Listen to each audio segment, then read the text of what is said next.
It's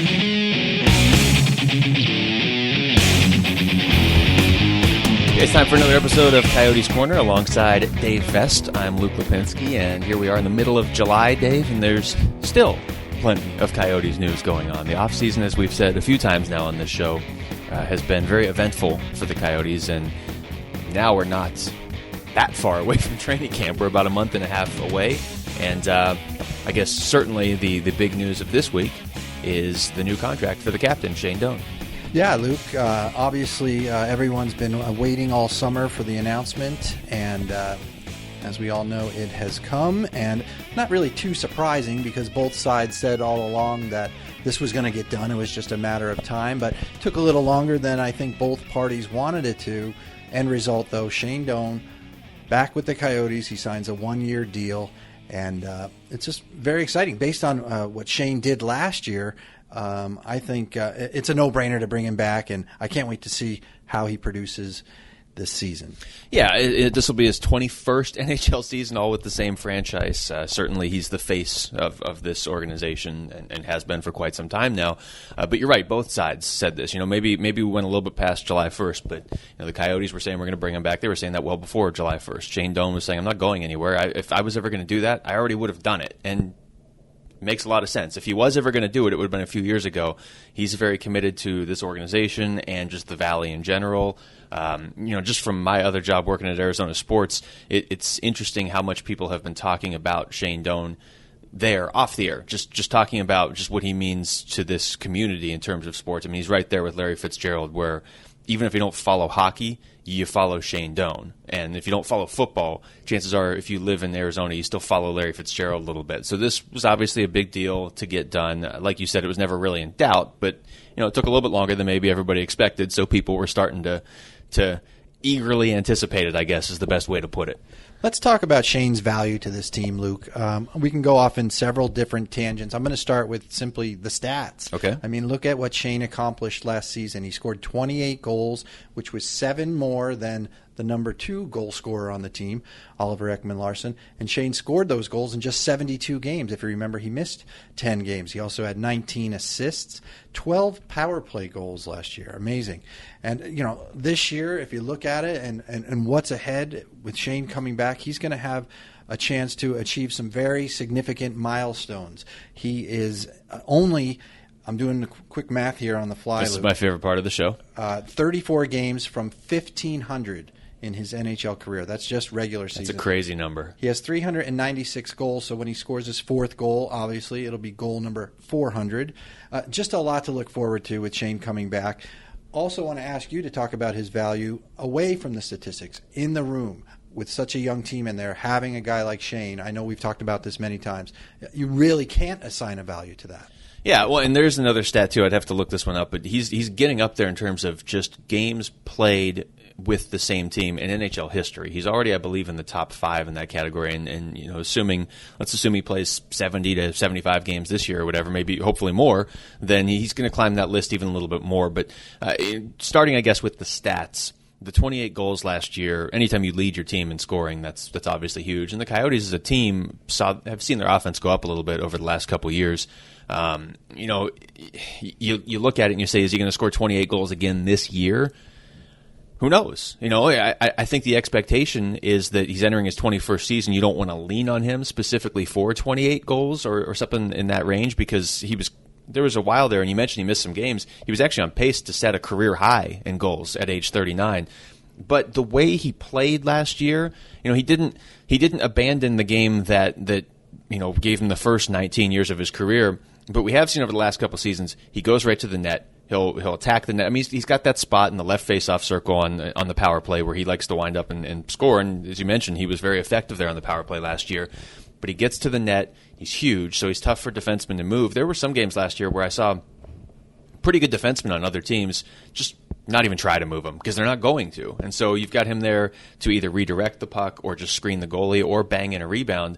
And I remember talking to Shane a couple years ago. He's like, well, those goals, and I know Jordan Martinook still teases him about it. Those aren't pretty goals, but they still count. And when you start to get later in the season, you start to get into the playoffs, hopefully, those are actually the goals you have to score. The finesse goals, they disappear. So in terms of stats, I don't know. I'm not going to try and project his exact total of goals this season, but I don't think he's just going to have a huge drop-off either. How about in the room? Shane was a huge part of what happened here last season with, you mentioned Jordan Martinook, Max Domi, Anthony Duclair. These are young players coming into the NHL and looking up to Shane Doan. There's going to be more of those guys this year. Yeah, well, I think, we sit here and we talk about his stats, and the stats are very impressive because he's compiled them over years and years and years, and because he had one of his best years last year statistically. But I actually feel like his bigger value is off the ice, or at least maybe just off the stat sheet. I mean, there's stuff he'll do. We saw how many times last year where if there was a questionable hit by another team on one of his players, he would step up and instantly defend them. And as a player on another team, you have to be aware of where Shane Doan is out there on the ice. But more to your point, off the ice, I remember hearing him discuss this last season where he said, I'm the old guy in the room at this point. It's relative, but in hockey terms, he's up there, and he's got guys coming in that are 19, 20 years old. Even Shane Doan, who's widely regarded as one of the best leaders in this game by people that aren't on this team, even Shane Doan was like, I'm not sure how these guys are going to necessarily respond to me, because you got some high-profile players coming in, especially with Max Domi and Anthony Duclair. Are they going to come in and be like, all right, this is my team. You can hang around, but this is my team. You saw it firsthand, too.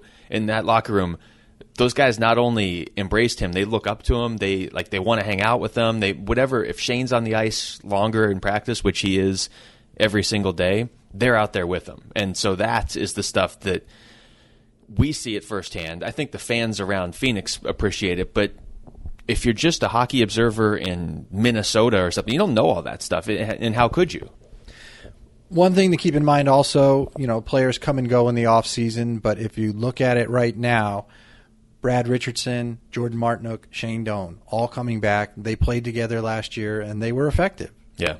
Well, and again, they were playing together mainly as a third line last season. It's a real nice third line to have, because you start to get you have players that can adjust to how the game's going. If you need offense, we saw that line produce offense last year. If you need penalty kill, obviously from a guy like Jordan Martinook, if you need more of a checking performance out of them, they can give you that. And when you start to stack teams up, and I know that the Coyotes aren't like, it's not like you have 6 all-stars in your top 6, but when you start to stack teams up and you get down to the third line, that's one of the better third lines in all of hockey. And so that gives you an advantage, especially as you mentioned, it's not just Domi and Duclair and Martinook. There's going to be at least 1, probably 2, maybe 3 new rookies that come up this season, and other guys that just jump in from Tucson too.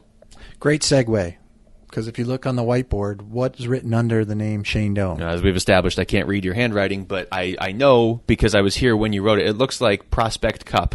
I'm going to assume that's Prospect Camp. It is. And that took place last week. You were out here every day for that, as was I.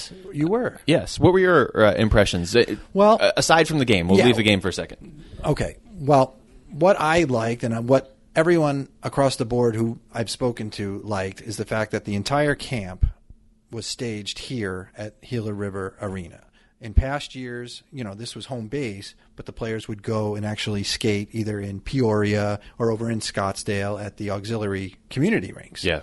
Not the case this year. The ice was put in, the camp was staged here, and the point of doing that was for these young players to come in and to have them get familiar with these surroundings, have it become sort of a second home to them, and also to just plant in their minds that this is where they should strive to be. So I think it was extremely effective in doing that. The players loved it. They were in the hotel across the street. They'd walk over every day. It was extremely convenient. But I know they also liked, skating on the ice, working out in the team's fitness room, watching video in the team's theater, just the whole experience. They were the Coyotes for a week.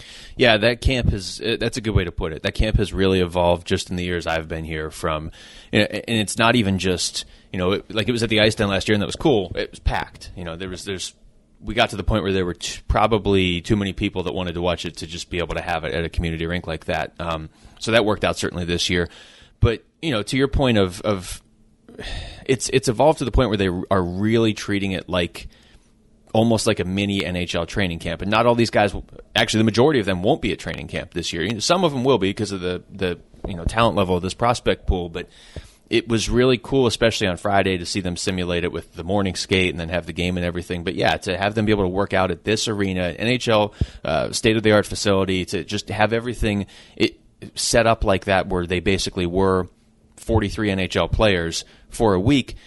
It puts that thought in their mind. It kind of gives them a taste of what the routine could be like. And then, on some level, I'm sure for some of those guys, it was a little extra motivation. It's one thing to hear how great the NHL is. It's another thing to experience it firsthand for a week and kind of get that thought of, that's where I want to be. And maybe that's a jolt of a reminder to a guy that's more of a fringe player that maybe starts next year in Tucson or whatever, or somewhere in junior hockey, but still has this as his ultimate goal.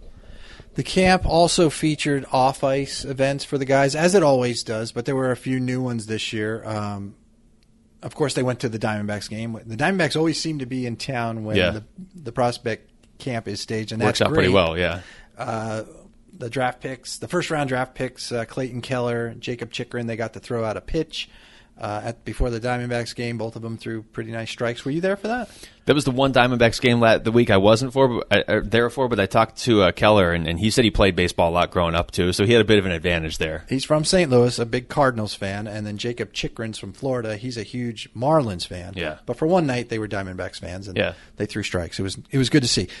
Players also were split up for community adventures, and by that I mean going out and volunteering with some of the Coyotes community partners. A group of them went to the Boys and Girls Club for an afternoon. Another group went to the Phoenix Children's Hospital.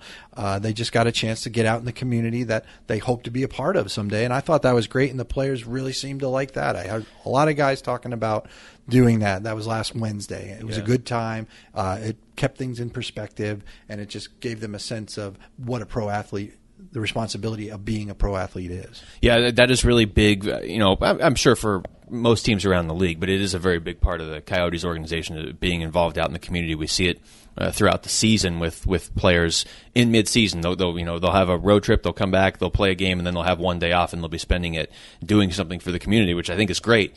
So that was cool to have the young guys, like you said, experience that as well, and really they kept them busy constantly for that whole week, which I think is the best way to do it. It's a whirlwind. You've got time now to recover. Yeah. If that was kind of a lot to throw at them, it was a great way to really just completely immerse yourself in the NHL lifestyle. There was not a lot of downtime, and that's putting it mildly, and I think that was good. Yeah. So you mentioned Friday. That was the big day, the last day of the camp. And go ahead and explain the experience, because I've written about it, and we've never done it before. And when we saw it on paper, we were all thinking, hey, this is a really good idea. I mean, a lot of these guys know what a game day is like, playing in junior hockey and college hockey. But the point was to get them to know what it's like in the NHL. All day long. They wanted them to experience every experience. And it started the night before. They all planned, what are we going to have for dinner? What time are we going to go to bed? So Friday was all about simulating an NHL game. And that's good to get that stuff in the players' minds too. If it's, how are we going to eat 24 hours before the game, or how are we going to eat that morning, or are we going to, go to morning skate, take a nap before the game, get in that rhythm. And again, even though 95% of these guys won't be on the team next year, they can take that sort of preparation to wherever they're playing hockey next year, because they're still aiming to get to the NHL at some point. So, yeah, that was cool. In years past, it's fun to watch the drills, especially if you are a big hockey person, because either you've been coached, or you do coach, or you just you can pick up stuff even from watching the drills, and that's fun. And I understand that the fans really enjoy that too. But in years past, there was always kind of okay, are we going to scrimmage now? Like, let's see how these guys perform in a game. And I made this point heading into the game on Friday, and I'll continue this, I'm sure, through training camp. A guy like Dylan Strome, his best value is in a game situation. There's only so much you can see from drills. So it was cool, certainly for the players, and I think even for the coaches, to have it set up where you have that routine. You had the morning skate on Friday morning, and then you had basically that break that you have to deal with as a player before the actual game that night. And then the fans got to come out and actually watch a game, and that, it benefits everybody. I was thrilled by the turnout.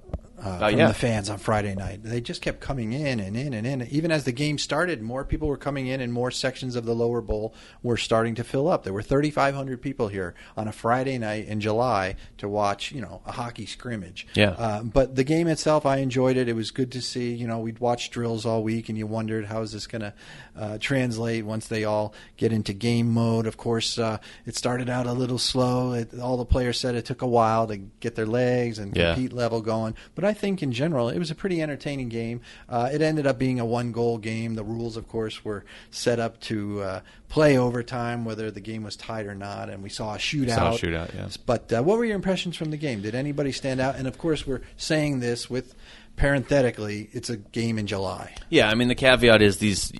caveat, nice. Yeah, see, I tried to... You used translate, I thought, very well, so I had to up it with caveat. Parenthetically. Yeah, I didn't even know if that's really a word, though, so I didn't want to go down that path.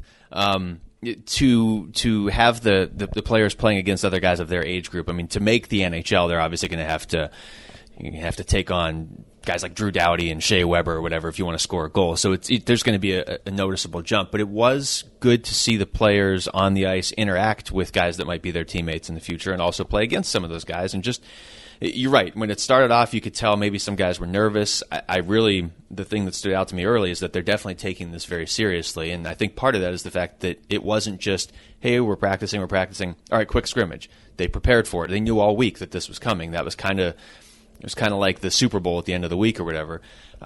There were quite a few players that stood out. Clayton Keller was one that I think most people agree, just because he's so comfortable with the puck, and you can tell he's not overthinking it. You can tell he's a very creative player, obviously, to put up the numbers he did with the U.S. National Development Team, but you can tell it's just he's kind of seeing the ice a little differently than everybody. He's still very young, very raw. He's going to BU, so he's going to play some college hockey. I talked to him last week. He's like, yeah, and at BU I'm going to get bigger. And he can still get bigger. And if he gets bigger, he's going to be dangerous. So that was one. Who did you see? Well, he's obviously the first-round pick from this year. Coyotes had two. The other one, Jacob Chychrun, defenseman, he was taken 16th overall last month. I watched him. I wanted to see his game. Very polished. I thought he was probably the best defenseman on the ice. Yeah. He just seemed like a first-round draft pick out there. I just like the way he combines size and agility, and he just really good skater. He's a very good skater, and I thought that was obvious in the game. It is cool specifically with those two because we hadn't seen them in person yet, and so you see some of those games on TV or whatever when they start to get deeper in the OHL playoffs. But you hear the scouting report on a guy like Chychrun, and you're like, oh yeah, he's very mobile for his size, and then you watch him, and you're like, yep, no, he's flying by everybody. He's, he might already be the top defensive prospect in the system, and he got drafted 3 weeks ago. Right. So I also liked Aiden Hill. Aiden Hill was really the stood goalie out for the red team. Yes. But he was wearing white. That was confusing. A little confusing. Yeah. Was he wearing white? I'm not sure. No, they were like both wearing red. Both goalies were. It was like playing adult league hockey where both goalies are wearing they can wear whatever jersey they want. It's like soccer. I thought the white team was the better team in the first period, and Aiden Hill kept the game close. Yeah. With his goaltending, he was sharp. I liked him. I thought Kyle Wood stood out on defense. We hadn't seen him. I'd only heard about him. As far as the forwards, of course, Connor Garland. His speed was obvious. Yeah.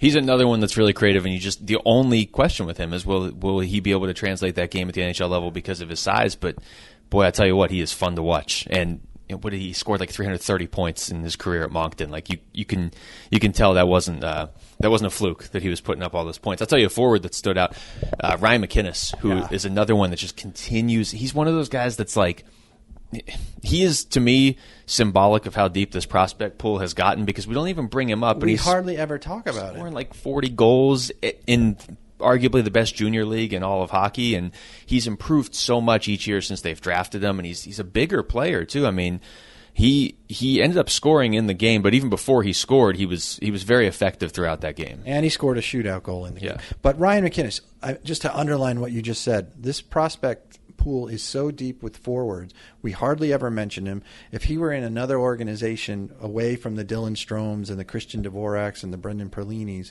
he might be number 1 or 2 on the prospect He really list. might, yeah. And, he's a very shy person. He doesn't get a lot of attention. I think keep an eye on him because I think we might be seeing him sooner rather than we might think. Yeah, he's really evolved his game. He to me seems like somebody, and I'm not saying he's a similar playing style to Jordan Martinook, but I feel like there's going to be one of these years where either McKinnis makes the team out of camp, or maybe he's playing in Tucson, but he comes up and then he just starts to carve out a steady role, and he logs 30 games before you even realize what he did, because he touches the game in a lot of different ways. Strome, you mentioned, and Perlini were on the same line for most of the night. That was interesting, especially on power play situations. I know Strome scored in the shootout, and it just looked effortless. He didn't even he kind of made a head fake one way and then snapped it past the goalie. Christian Fischer is another one that is... Big kid. Yeah. I mean, very, very mature for his age, and there's not another player like him necessarily in the system. Like we've got centers, and we've got defensemen, we've got speed guys, and we've got littler speed guys. To have a big, like, hulking winger like him that can potentially be a power forward, and he was up around 40 goals last year too. Well, let's say it. He could be Shane Doan's mini-me right now. Yeah. I mean, he is. I'm not saying he's Shane Doan, but he's that type of player. He could be that type if his of player. career develops, I could see him being a Shane Doan type of player. Yeah. Two guys we haven't talked about that didn't play in the game but were at the camp. Merrick Langhammer, he's a goalie. He's he's recovering from an injury. And also Nick Merkley. I feel bad for Nick. We never get to talk about him. He's such a good player, but he was injured as well. He was injured last season, a knee injury, playing for Kelowna in the WHL. Not ready to skate with the guys. I know he skated by himself. It was good to see that. But Nick Merkley, he's the guy, first-round draft pick from 2 years ago that our fans are dying to see. Yeah. Unfortunately, didn't get a chance, but I'm sure they will come September. He's got a ton of upside too, and I think either to what some other teams are talking about their prospect camps, and they've got one or two or three guys they're looking at, or even in years past we had 2 or 3 or 4 guys we were looking at. We've honestly got like 10 to 12 players, and Merkley, he kind of gets lost in the shuffle too now just because he wasn't out there, but. His upside is tremendous, and we didn't even really mention Christian Dvorak, who I think a lot of people expect will challenge for a spot in training camp. Worst case, he'll be in Tucson, which is right down the street, so I expect we're going to see him quite a bit next season. And he made a move when they went to 3-on-3 overtime to set up one of the goals that was just filthy. I mean, it was just you hear about his 200-foot game, and you see him, and you talk to him afterwards, and he's like, "Yeah, I want to. I'm trying to make sure I impact the game in all zones, but." The move he put in overtime is a reminder that he's got quite a bit of offensive skill. And we've talked about that line in London where he was on a line with Mitch Marner and Matthew Tkachuk, and you can see why he was on that line. All right, so you mentioned Tucson a little bit. Let's give a quick update about that situation. That organization is quickly evolving. The games are coming up in October, so we're in the middle of July. I don't think we mentioned the coaching staff for the Roadrunners. That's now in place. Mark Lamb, who you saw here at Prospect Camp, he was running day 1 and day 4, I believe, on the ice. And his assistant is Mark Hardy.